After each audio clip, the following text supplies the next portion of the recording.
My grandmother held me down while they burned my chest with a pestle to keep the men away. When I asked if she ever felt sorry, she scoffed and said, "Regret is a luxury for women who raised failures." I stayed silent. That was 4 months ago. Yesterday, she saw my face on the evening news and dropped the pestle mid-sentence. In my family, every girl who started puberty had to go through the flattening. It didn't matter if you were 10, 11, or 12. The moment your chest showed any sign of puberty meant you were ready for the hot stone sizzling on your skin. Growing up, I thought it was just something all girls went through, like losing baby teeth, until I turned 11. Because that's when I watched my sister Adana scream for 3 hours straight as they pressed the grinding stone against her chest. They heated it on the cooking fire first until it glowed, then wrapped it in a thin cloth that did nothing to stop the burning. My mother held her down while my grandmother did the pressing, saying it was for her own good, to keep the men away, to let her finish school, to protect her from early pregnancy. But even at 11, I could see the tears streaming down my mother's face as she pinned her own daughter to the mat. The other girls in our compound whispered about it in the dark. Some said if you drank certain herbs, your chest would stay flat longer. Others said sleeping on your stomach helped. But we all knew eventually our turn would come. My best friend Essie had already been through it twice because hers kept growing back. Her mother said she was stubborn, even in her body.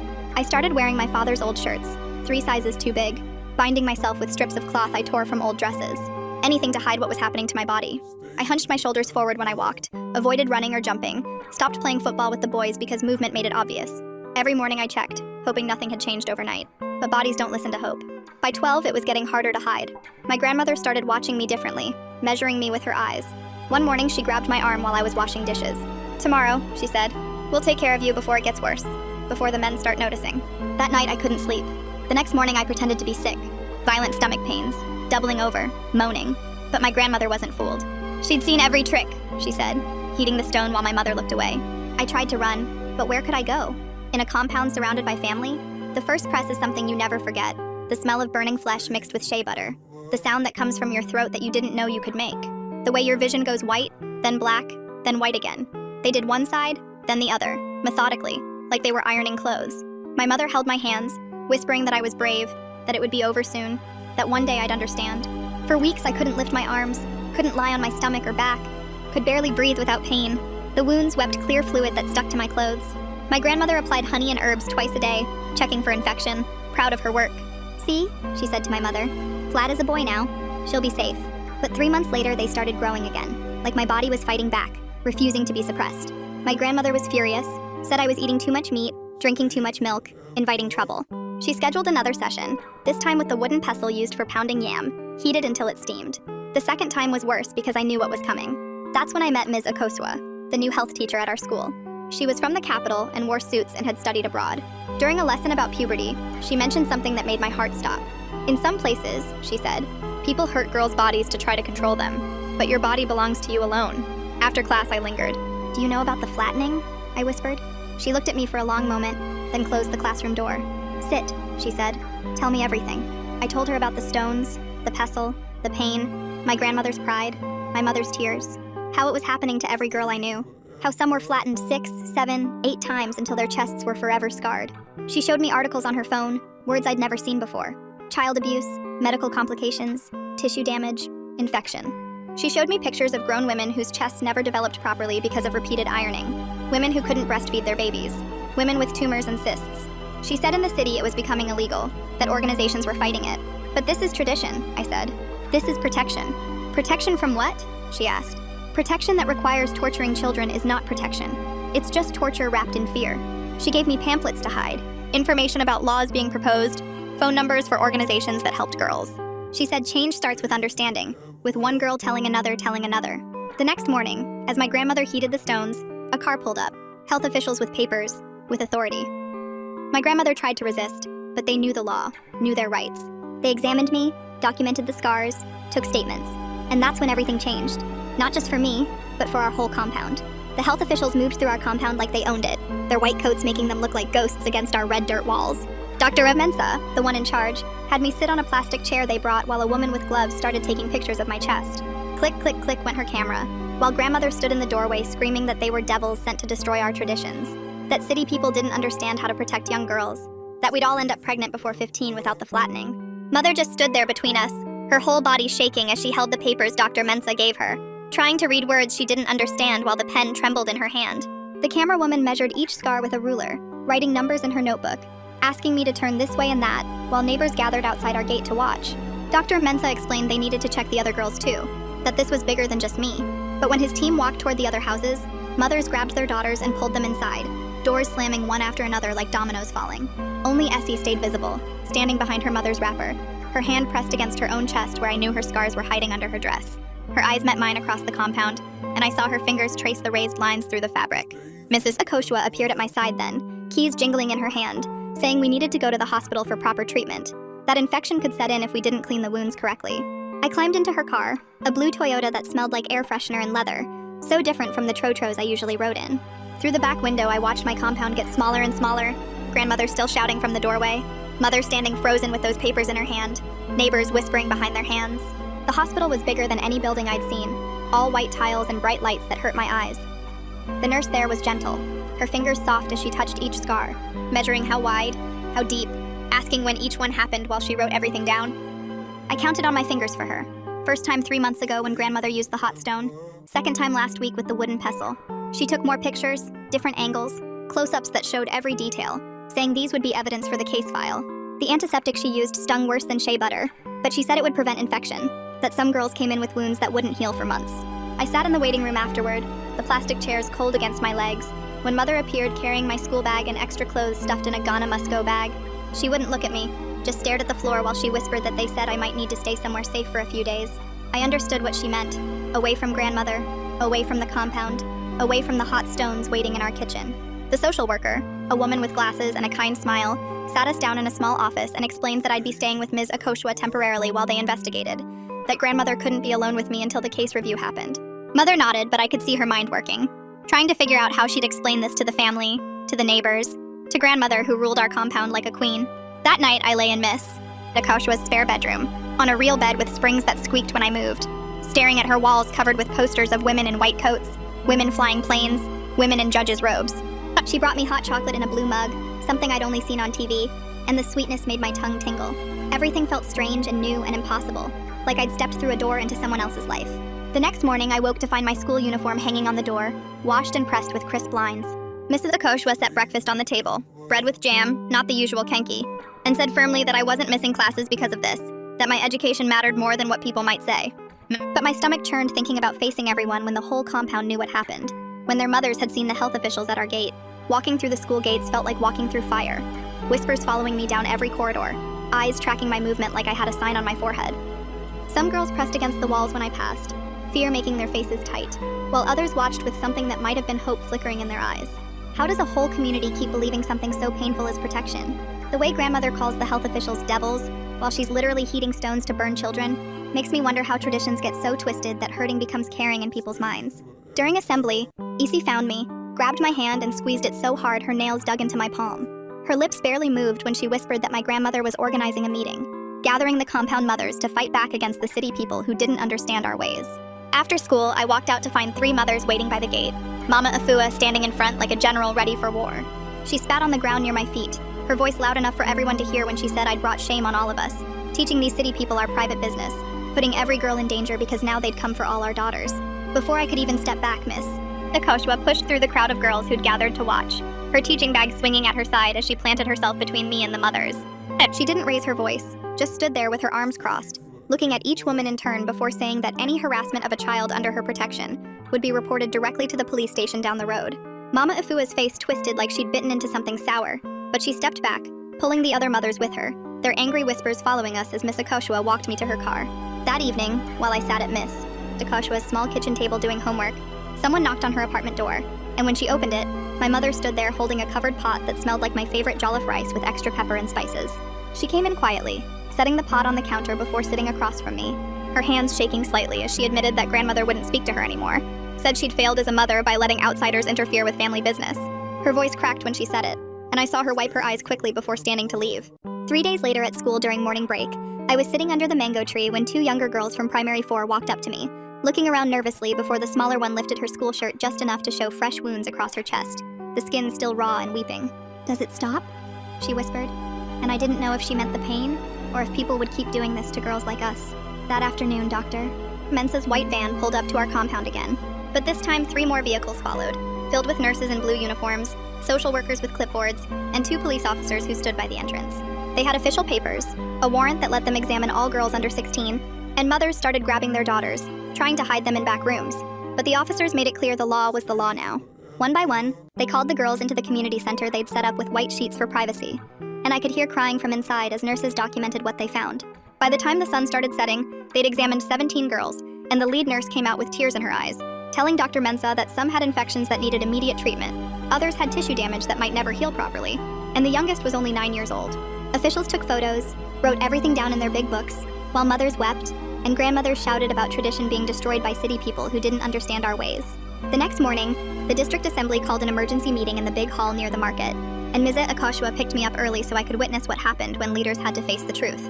The room split like oil and water, with health officials on one side showing slides of medical damage, infection rates, and long-term complications, while traditional leaders on the other side argued about culture, protection, and the right way to raise daughters. That evening, I was reading at Miss Akasua's apartment when I heard scratching at the window, and there was Essie, climbing through like we used to do at each other's houses before everything changed. She sat on the bed, pulling her knees to her chest, and told me her mother wanted to send her to her aunt in the village, thinking she'd be safe from the city people there. We held hands in the dark, both of us knowing what really happened in villages, how the practice was even stronger where no officials ever came to check. The next morning, Mrs. Akoshua spread papers across her living room floor, statistics about thousands of girls across the country going through the same thing, and I helped her organize them into presentations for other schools, while she explained that knowledge was how we fought this. I thought about all the girls who didn't have a Ms. Akoshua, who had no one to show them those papers or tell them their bodies weren't meant to be burned.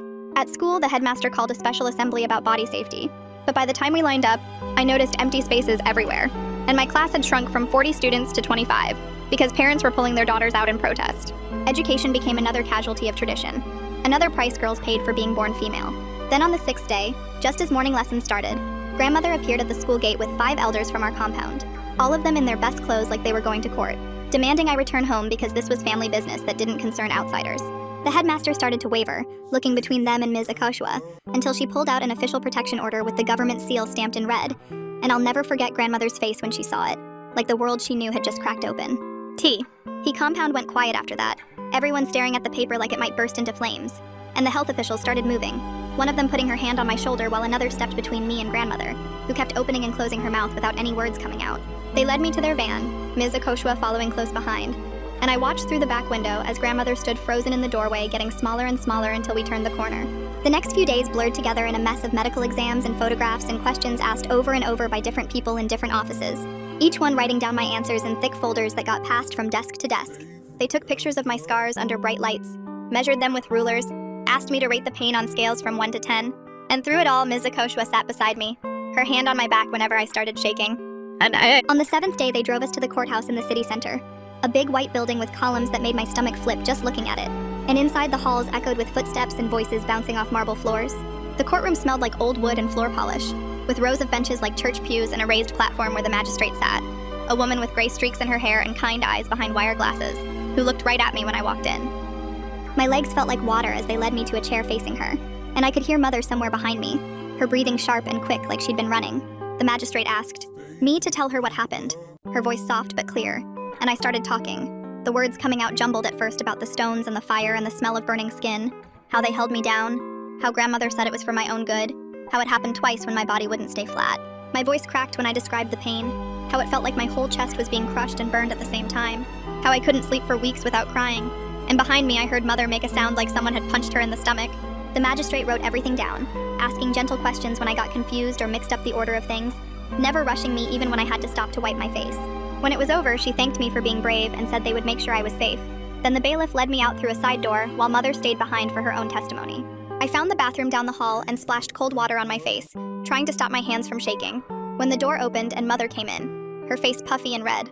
Shilu had at me in the mirror for a long moment before the words started spilling out, how she wanted to protect me but was too afraid of grandmother, of the family, of what people would say if she went against tradition. And then she was holding me and we were both shaking, her tears soaking into my hair. The next morning at school felt different, like everyone knew where I'd been. And during lunch, I noticed a girl from the younger class had bruises on her arms, purple marks peeking out from under her uniform sleeves. When I asked if she was okay, she pulled away, wrapping her arms around herself, and said not everyone had a teacher from the city to save them, her eyes hard and angry in a way that made my chest tight. I wanted to tell her about the protection order, about the magistrate with kind eyes, but she was already walking away, and I realized how many other girls were still waking up to heated stones. The day after that, Dr. Mensa showed up at school with a whole team, setting up a health screening in the nurse's office that parents couldn't object to since it was just a general checkup. But we all knew what they were really looking for. One by one, girls went in and came out, some looking relieved, others with faces tight with worry.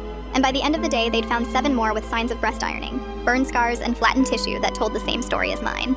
That evening, I was helping Miss Akoshua cook dinner in her apartment when we heard the crash, glass exploding inward as stones flew through the windows, and we dropped to the floor as more rocks followed, shattering the living room windows one by one. Wait, the mothers formed a whole mob at the school gate? That's wild how they organized so fast to confront her for telling the truth. What makes Miss Akoshua brave enough to stand up to all those angry women when everyone else seems too scared? We crawled to the bedroom and huddled against the far wall while glass fell like rain, the message clear as day that we needed to stop interfering or face worse. And Miss Akoshua called the police with shaking hands while I pressed myself into the corner trying to disappear. The police came fast, their sirens cutting through the night, and suddenly the apartment was full of uniforms taking pictures of the damage, collecting the stones and evidence bags, asking us over and over if we saw who did it. The next day, they increased patrols around the apartment and school, police cars circling the block every hour, and the inspector, a tall man with a serious face, took our statements about the attack and said this escalation changed things, that criminal charges might follow now that there was violence involved. That evening, Ms. Akoshua taught me to make pasta, something she learned during her time studying abroad, showing me how to test if it was ready by throwing a piece at the wall to see if it stuck. While we cooked, she talked about how fear was their weapon, but we had something stronger, the law and each other, stirring the pot with steady hands, even though I could see the worry in her eyes. That night, I dreamed about the stones again, not the ones through the window, but the ones they heated for my chest. And I woke up at 3 in the morning soaked in sweat, my heart racing like I'd been running. Miss Akoshua found me on the balcony breathing in the cool night air, and without saying anything, she made us tea and we sat watching the city sleep, the lights twinkling below us like stars, both of us knowing some wounds don't show up in photographs. 2 days later, a journalist from the Capitol showed up with a camera and notebook, walking through our compound asking questions. And I watched from Ms. Akoshua's window as mothers locked their doors when she passed, pulling their daughters inside. The divide was getting deeper every day between those who wanted change and those who held tight to tradition. Neighbors who used to share meals now crossing the street to avoid each other. And that same afternoon, Mama organized a counter meeting at the community center. I heard later that 50 women showed up, filling the room with angry voices calling for the health officials to leave our community alone. Mama preaching from the front that outsiders wanted to destroy our culture and turn our daughters into prostitutes who would bring shame to their families. But the district health director wasn't backing down, and 2 days later, he stood in front of cameras at the regional hospital announcing that every single case of breast ironing in our district would be investigated, that all health workers had to report any signs of it, and that traditional leaders who tried to block the investigation would face charges themselves. The traditional chiefs went crazy when they heard this, threatening to pull their support from the ruling party if the government kept attacking our customs. And suddenly what started as me running to a teacher became this huge political fight that had everyone taking sides. The next morning, Adana showed up at the safe house where I was staying, my sister looking way older than her 15 years with dark circles under her eyes, and her shoulders hunched forward like she was still trying to hide. She sat next to me on the bed and took my hand, squeezing it tight before pulling up her shirt to show me the scars across her chest. Thick raised lines that crisscrossed worse than mine, because grandmother had done it to her 5 times before giving up. "I'm proud of you," she whispered, her voice shaking as she traced one of the scars with her finger. "Maybe my daughters won't have to hide like we did." We sat there holding each other while she told me how the compound had split into 2 camps, some supporting grandmother, and others quietly saying maybe it was time for change, though nobody dared say it too loud. That same week, 3 mothers approached Ms. Akoshua after school, waiting until all the other teachers had left before knocking on her classroom door, their eyes darting around like they were doing something illegal. They wanted help, but were terrified of what would happen if their husbands or the community elders found out they were questioning tradition. So Ms. Akoshua started organizing secret meetings at her house where mothers could talk about their fears and learn about the law. I went back to the compound 4 days later with 2 police officers beside me, needing to get more of my clothes and school books. And everything looked smaller somehow, like the place had shrunk while I was gone. Grandmother stood in her doorway watching us, her face like stone, not moving or speaking even when I walked past her to get to my room, and the silence felt heavier than any shouting match we'd ever had. The other kids in the compound stared at me like I was a stranger, some with curiosity, and others with something that looked like fear, probably because their parents had told them I was trouble now. But during one of the secret mothers' meetings the following evening, everything went wrong when someone's husband burst through Ms. Akoshua's door shouting about traitors selling our culture to outsiders, his face twisted with rage as he pointed at each woman there. The mothers scattered like startled birds, some running out the back door while others tried to explain they were just having tea, but he kept yelling about how they were destroying everything our ancestors built. And I realized then that change came with a price not everyone could afford to pay. The second court hearing happened 3 days after that, with the magistrate ordering medical exams for every girl in our compound, while grandmother's lawyer argued about cultural rights and traditional practices that had existed for generations.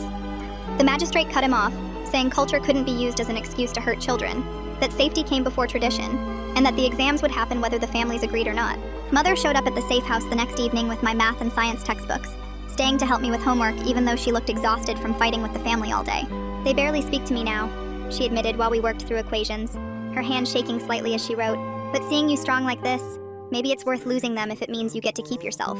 We spent 2 hours going through my assignments, both of us pretending this was normal, like we used to do before everything exploded, slowly rebuilding something between us that had been broken by those hot stones. Then Mrs. Akoshua got hit with a transfer notice ordering her to report to some rural school 300 kilometers away. Obviously someone's attempt to get rid of the troublemaker who had started all this by listening to a scared girl. She fought it hard, filing complaints and calling the teachers' union, but the pressure was real, and I could see the worry in her eyes even as she promised me she wouldn't leave until this was finished. I started teaching other girls in our class about their rights during lunch breaks, showing them the pamphlets Ms. Akoshua had given me, watching as some grabbed them eagerly while others refused to even touch them, scared of what knowing might cost them. The knowledge spread slowly through whispers and secret conversations, but fear moved faster, especially after word got out about the transfer notice and what happened to women who spoke up. Everything got worse when Essie's mother decided to send her away to live with relatives in the village, keeping the promise she'd made about removing her daughter from the corrupting influence of the city and its dangerous ideas. I watched the taxi pull away with my best friend's face pressed against the back window, her eyes wide with fear and betrayal, and I wondered how many other girls would disappear like this, sent away to maintain the silence that kept the stones hot and the tradition alive. 3 weeks later at the health ministry office in town, the director stood in front of a room packed with nurses and doctors from across the district, explaining the new rules that would change everything. Every health worker who found signs of breast ironing had to report it now, no exceptions, and the training session showed them exactly what to look for: the burn patterns, the tissue damage, the infections that came after. I watched from the hallway through a crack in the door where Miss Akoshua had brought me to see history being made, my own scars hidden under my school uniform but burning with memory. The next morning, my mother showed up at Ms. Akoshua's apartment with an envelope, her hands shaking as she handed it over, and inside was my grandmother's handwriting on paper torn from an old exercise book. T. Words cut deeper than any heated stone ever could, saying I'd destroyed our family, brought shame on our ancestors, turned my back on everything that protected us for generations. But at the very bottom in smaller letters she wrote that she missed me, that the compound felt empty without my voice. My mother stood there crying while I read it 3 times, trying to understand how someone could love you and hurt you in the same breath, how tradition could matter more than the pain it caused.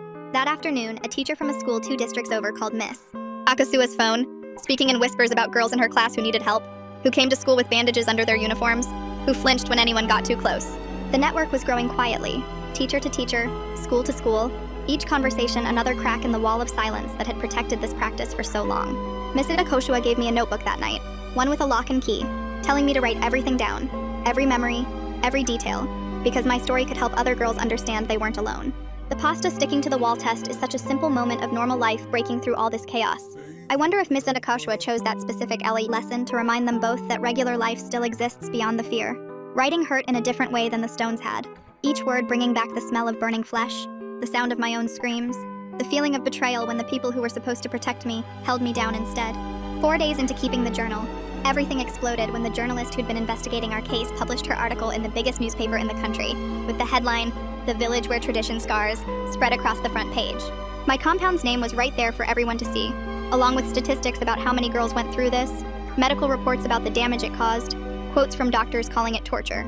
Within hours, reporters from every news station in the capital were calling the health ministry, wanting interviews, wanting to visit our village, wanting to put faces to the story that was suddenly on everyone's lips. The next morning, a convoy of government cars rolled into our compound, dust flying everywhere as officials from the Ministry of Gender Affairs stepped out with cameras and clipboards, saying they needed to see the evidence firsthand, needed to document everything for their investigation. Privacy became something we used to have as reporters followed the officials, taking pictures of our homes, our cooking areas, the very stones that had been heated on our fires. Miss Akoshua kept me away from the cameras, but I watched from her apartment window as my grandmother faced down a government minister, her chin high even as her world crumbled around her. That night, exactly 1 month since I'd run to Miss Akoshua for help, I stood in front of her mirror without the binding cloths I'd worn for so long, letting my body exist without apology for the first time in years.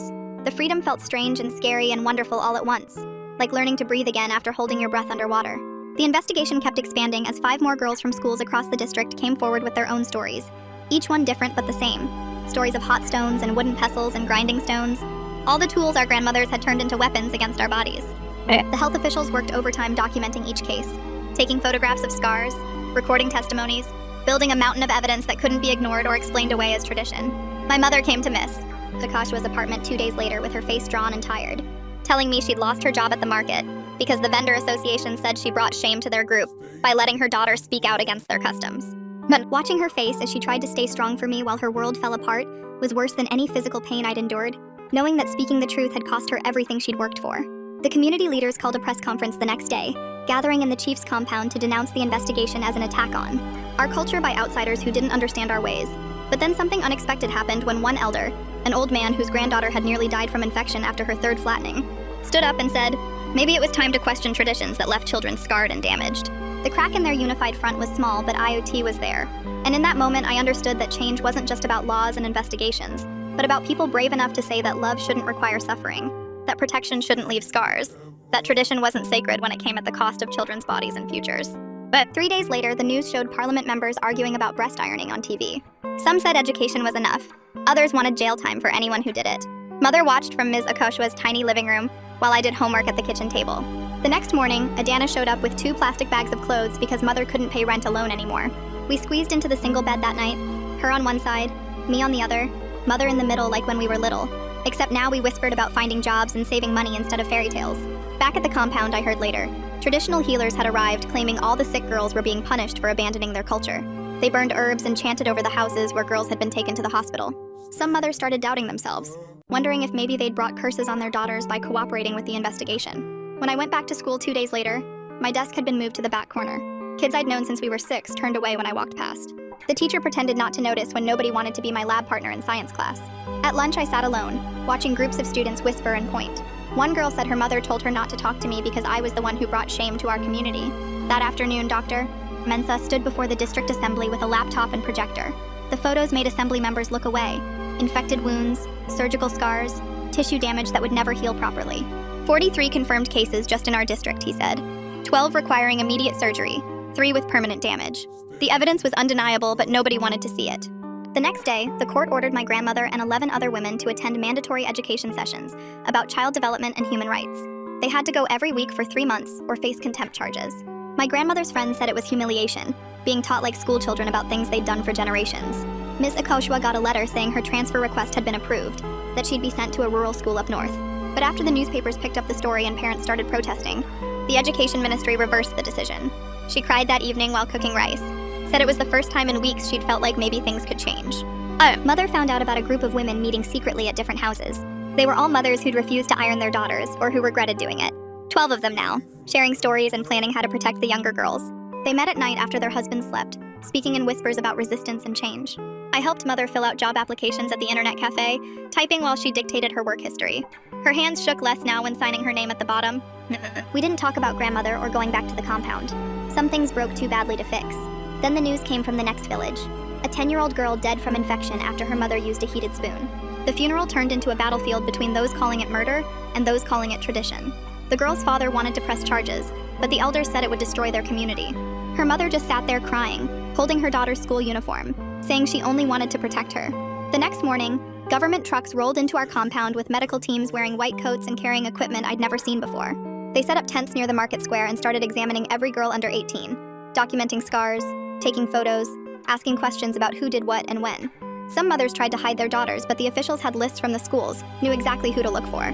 The nurses were gentle but thorough, measuring the damage, categorizing it by severity, 1 through 5, with 5 being the worst cases that needed immediate treatment. They found 3 girls with active infections who got loaded into ambulances right away, their mothers crying and trying to climb in after them, but being held back by security. The lead doctor kept shaking his head as he filled out forms, muttering about how many cases they were finding, how the government couldn't ignore this anymore. 2 days later, Ms. Akosha asked me to speak at the school assembly about body safety, said my voice could help other girls understand their rights. My hands shook as I stood in front of 200 students, but I told them about the stones, about the pain, about how tradition wasn't always right just because it was old. I explained what the health officials taught us about infections and permanent damage, how some women couldn't feed their babies later because of what was done to them as girls. When I finished, the hall was so quiet you could hear the ceiling fans creaking. Then 3 girls stayed behind after everyone left, pulling me aside near the water fountain to whisper their own stories, showing me scars hidden under their uniforms, asking if the medical teams could help them too. The next afternoon, my grandmother got summoned to attend an education session at the community center, part of her agreement to avoid prosecution. She sat in the back row with her arms crossed, glaring at the health educator who patiently explained with diagrams how breast tissue worked, what damage the ironing caused, why it didn't actually prevent anything it claimed to prevent. The educator showed statistics from other regions where the practice had stopped, how teen pregnancy rates stayed the same, or even dropped when girls got proper education instead of torture. I watched my grandmother's face shift from anger to confusion to something that might have been doubt, though she'd never admit it. Later that week, Mrs. Akoshua kept me after class and spread university brochures across her desk, pointing at programs for law, medicine, social work, saying this fight needed educated women who understood both worlds, who could speak to both the elders and the government. She helped me fill out applications, explaining scholarships and entrance exams, showing me a future I'd never imagined possible, where I could leave the compound but come back with power to create real change. The university brochures spreading across that desk make me wonder if Mrs. Akoshua planned this all along. Did she see potential in her student from the very beginning? The thought made my chest tight with both fear and hope. Then the male elders called an emergency meeting with the health officials, demanding that women's issues be handled by women only, that men from the capital had no business interfering in their traditions. Dr. Amensa stood his ground in the meeting hall, reminding them that children's rights transcended gender boundaries, that the law didn't care about their comfort when girls were dying. One elder pounded his walking stick and stormed out, but others stayed, listening as the doctor explained the new laws being drafted, the penalties for anyone who continued the practice. The hospital started using a special code for breast ironing injuries, making it easier to track cases and mandatory for doctors to report them just like any other child abuse. Forms got distributed to every clinic with clear instructions, photos showing what to look for, phone numbers to call. Within days, reports started flooding in from rural areas where girls had been suffering in silence, afraid to seek help before. Each report meant another investigation, another family questioned, another tradition challenged by law and science. My mother surprised us all by getting a job at a shop owned by Ms. Akoshua's friend, her first real income that didn't depend on my father or the family. She came home that first day with a small smile, counting her wages at the kitchen table, talking about saving for my school fees, maybe even buying her own sewing machine. It wasn't much money, but it was hers, earned honestly, and I saw her stand a little straighter when she walked through the compound. But not everyone supported the changes, and soon shops started refusing service to families who cooperated with the health officials, calling us traitors and Western puppets. The woman who sold vegetables turned her back when my mother approached. The man at the grain store said his supplies were finished whenever we came near. Others quietly slipped us extra portions when no one was looking, whispering that they agreed but couldn't say so publicly. Every purchase became a statement, every transaction a choice between tradition and progress. A letter arrived from Isi, smuggled out through a cousin who traveled between villages. She wrote in pencil on torn notebook paper about missing school, about other girls in her village still facing the stones, about how her mother kept her inside now, afraid the health officials would come for them next. She asked if the changes would ever reach her village, if she'd ever see a classroom again, and I folded the letter carefully, adding it to the growing pile of evidence Ms. Akoshua was collecting. Then came the meeting that changed everything, when Mama Afua's own daughter stood up in the community hall and slowly lifted her shirt, revealing scars that crisscrossed her chest like a map of pain. She'd been ironed 7 times between ages 10 and 15, each time more brutal than the last, until there was barely any normal tissue left. Mama Afua's face crumbled as her daughter spoke about the infections, the fever dreams, the nights she thought she'd die while her mother held the stones, and suddenly the divide between tradition and protection became impossible to ignore. 3 weeks later, I sat in the courthouse watching the magistrate shuffle through papers, while my grandmother's lawyer argued that tradition wasn't abuse. The room was packed with women from our compound, some supporting us, others glaring like we'd betrayed everything they stood for. Dr. Amensa presented medical reports, photos of scars, testimonies from girls who couldn't breastfeed their babies years later. The magistrate kept adjusting his glasses, looking between the evidence and my grandmother who sat straight-backed in her best kente cloth. When he finally spoke, his voice carried through the silent room. "Child abuse," he said. "The practice constitutes child abuse under national law." My grandmother's lawyer jumped up immediately, papers already prepared for appeal, but something had shifted in that room. The next morning, Adana enrolled in a sewing program at the vocational center downtown. She spread fabric samples across our bedroom floor, measuring and cutting with new scissors that caught the light. We studied together in the evenings, her practicing stitches while I worked through math problems, both of us building futures our scars couldn't touch. The radio stations picked up the story, and suddenly everyone had opinions. I heard our case discussed on 3 different programs while walking to school, callers arguing about tradition versus progress, some women calling in to share their own stories of being ironed 5, 6, 7 times. The hospital started group therapy sessions, and my mother signed me up without asking. I sat in a circle with 8 other girls, none of us talking much at first, just existing in the same space with our shared understanding. The therapist, a woman from Accra with gentle hands, didn't push us to speak. Sometimes we drew pictures instead of talking. Sometimes we just sat. One girl showed us keloid scars that covered her entire chest. Another couldn't stop scratching at phantom pains. Miss Akoshua found a note slipped under her door one morning, the writing angry and slanted. "Stop corrupting our daughters," it said. "Stop destroying our culture." She showed it to the police, who increased patrols near her house. But we all knew threats didn't always come with warnings. She started varying her route to school, checking her car before getting in, looking over her shoulder more. The fear sat heavy on all of us. The Ministry of Gender announced new funding for survivor support programs at a press conference I watched on the old TV at school. They promised counseling services, medical treatment for complications, educational support for girls who'd missed school during recovery. Money moved slowly through government channels, but at least it was moving. 2 months had passed since the health officials first came to our compound, and I found myself measuring everything as before and after. Before, when I hunched my shoulders and wore oversized shirts. After, when I could stand straight without fear. Before, when silence protected tradition. After, when speaking became survival. Time felt different now. Each day of freedom worth a month of the old life. At school, younger girls started approaching me with questions. Why do they do it, they asked. Does it really prevent pregnancy like our mothers say? I answered carefully, remembering Ms. Akoshua's words about education replacing mythology. One girl, maybe 9 years old, whispered that her mother was planning to iron her soon. I gave her the phone numbers, told her about the law, watched hope and fear battle in her eyes. My mother saw grandmother at the market on a Tuesday morning, both reaching for the same bunch of plantains. They didn't speak, but my mother said they nodded, a small acknowledgement that meant everything and nothing. Families break in big moments and heal in small ones, she told me later, peeling those same plantains for dinner. The announcement came over the radio during morning assembly, a national conference on harmful traditional practices, with our case as a primary example. Suddenly reporters wanted interviews, NGOs wanted us to speak at events, everyone wanted to make us symbols of change. The weight of representing more than just ourselves pressed down like those hot stones once had, but this time we could choose whether to carry it. Legal aid lawyers started showing up at the compound the next week, setting up makeshift offices under the mango trees with folding tables and boxes of paperwork. They took statements from every girl who wanted to speak, writing everything down in careful handwriting while mothers stood behind their daughters with hands on their shoulders. The lawyers worked for free, said justice shouldn't cost money, and more families started coming forward each day. I spent hours helping them organize files, translating between English and our local dialect when needed, watching as the stack of cases grew taller.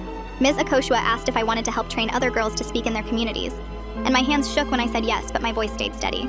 We practiced in her living room, me standing in front of 5 other girls from different compounds, teaching them the words I'd learned about rights and laws and bodies that belong to us. The compound elders called a meeting without the traditionalists, just the families who wanted change, and 15 households showed up with their daughters. They drafted a letter to the district assembly supporting the ban, signing their names one by one while the older women watched from their doorways. I went back to visit the compound clinic where the nurse now checked girls quietly during regular visits, looking for signs of harm, documenting everything in her records. She nodded at me when I walked in. This woman who'd been there all along but only now could act. The radio crackled with news that made everyone stop what they were doing. Parliament was voting on the breast ironing ban that afternoon. We crowded around the old radio in the compound square, listening as they announced each vote, and when it passed by just 7 votes, some women cheered while others turned away angry. The law changed, but hearts took longer. Implementation guidelines came out the next day, focusing on education before prosecution, giving communities 6 months to comply, trying to balance justice with understanding. My grandmother showed up at Miss Nakoshua's apartment 3 days later, sitting stiff in the plastic chair, not looking at me directly while she sipped the tea we offered. The world changes too fast, she said, but she came, and that meant something. Training sessions for compound women started that week in the community center, some dragging their feet, others rushing to get front row seats. How did that 9-year-old girl find the courage to whisper about her mother's plans? The way she trusted enough to ask for help shows how much these conversations are shifting everything in their community. The health workers explained the damage, showed pictures, answered questions, and slowly knowledge spread through whispers and conversations over cooking fires. Dr. Mensah held a press conference announcing that prosecution would proceed for the most severe cases, 3 women already facing charges, but my grandmother wasn't among them because she'd cooperated with the investigation. The final court hearing was set for tomorrow, where the magistrate would decide on custody and protection orders, and my mother held my hand so tight it hurt as we sat in Miss Akoshua's apartment going over what would happen. The magistrate was an older woman with gray hair who looked at me like she actually saw me, not just another case file. And when she asked if I felt safe returning home, I nodded because my mother had already moved us to a different part of the compound where the women who supported us lived. The ruling came down hard and fast. My mother got full custody, regular health checks would happen every month at the clinic, and my grandmother couldn't be alone with me. But they didn't cut her off completely because the magistrate said families need time to heal. Walking out of that courthouse felt like floating, my mother crying happy tears while Ms. Akoshua squeezed my shoulder. And the next day, we started packing up the small room I'd been staying in at her apartment. She pressed books into my hands, old textbooks she'd used in university, notebooks filled with her neat handwriting about women's rights and health education. And when she said I'd started something bigger than us, I felt the weight of those words settle into my chest like a promise. The drive back to the compound took forever, my stomach doing flips as we passed familiar shops and streets. And when we pulled up, some neighbors came out to greet us while others turned their backs and went inside. Our new place was smaller, just 2 rooms instead of 4. But my mother had already installed new locks on both doors and painted the walls bright yellow like sunshine. And that first night I barely slept. jumping at every sound, until Adana crawled into my bed and held my hand without saying anything. Morning came with its own rhythm, getting dressed for school without hiding my body, walking to class with my head up, staying after for the new advocacy group Ms. Akosua had helped start, where we learned about our rights and how to share them safely. Girls started finding me during lunch, pulling me aside behind the cafeteria to whisper questions, and I'd slip them Ms. Akosua's phone number written on tiny pieces of paper, telling them about the law, about protection, about choices their grandmothers never had. My mother turned our front room into a tailoring shop, her old sewing machine humming from dawn to dusk, and women would come for alterations but stay for tea, their voices dropping low as they asked about what happened to us, about their own daughters, about tradition versus safety. 3 days after we'd been home, I saw my grandmother at the market buying tomatoes, and we both froze until she walked over slowly and said I looked healthy. Not an apology, but something. And I nodded before walking away because some bridges take time to rebuild. Miss Akosua visited every week with more books, sitting at our kitchen table going over math problems and essay writing, telling me next year I'd be ready for university entrance exams if I kept working this hard, education becoming my new armor against anyone who thought they could control my future. The support group met in the basement of the health clinic every Tuesday, 8 of us ranging, G from 13 to 19. And even though I was the youngest, I was the only one whose case had gone public, had changed things. So when it was my turn to share, I talked about the burning and the healing and the fighting and the winning, watching their faces change from fear to something like hope. My scars were still there, raised lines across my chest that ached when it rained, but the shame had burned away in that courtroom, replaced by purpose that filled me up every time another girl took that slip of paper with the phone number, every time my mother's clients left with more than just hemmed skirts, every time I opened those university prep books and saw a future where our daughters would never know our pain, would never have to choose between their bodies and their education, would never learn that protection sometimes comes disguised as torture. And as I sat there in that circle of survivors, I knew we weren't just healing ourselves, but breaking a chain that had held too many girls for too long. Thanks for letting me explore and wonder right alongside you today. Seriously, it's been such a fascinating time. Catch you later. Subscribe for more content like this.